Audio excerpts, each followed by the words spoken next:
हो साहब कते दुख एही संसार में बाबा लिखला बार में बाबा लिखला बार में दुनिया हमरे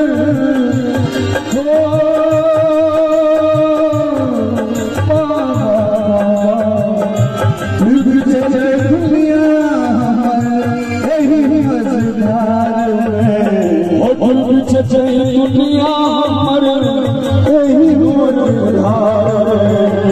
बाबा लिखला बार में बाबा लिखला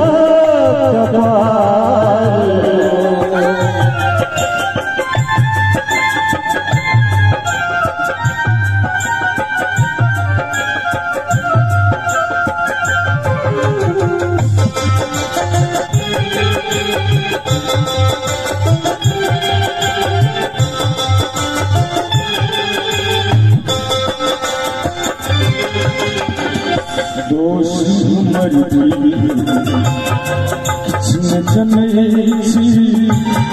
कौन जन्म के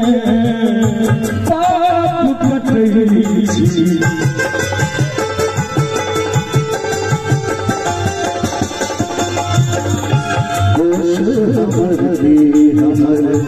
किचने जनई कौन जन्म के पाप कटई कृपा बड़ा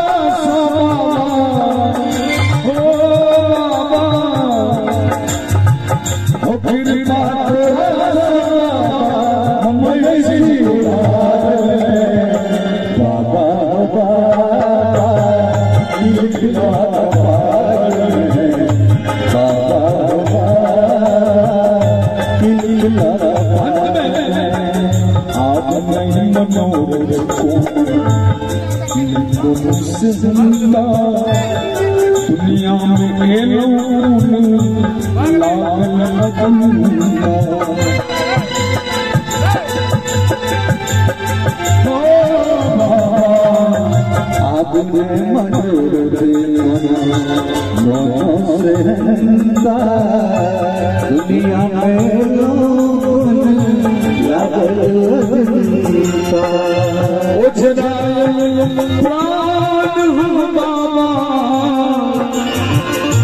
माया के जाल में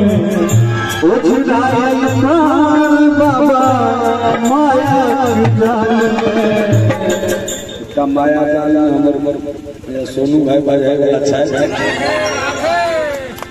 ऐसे माया हो उछलाल प्राण हमर माया के जाल में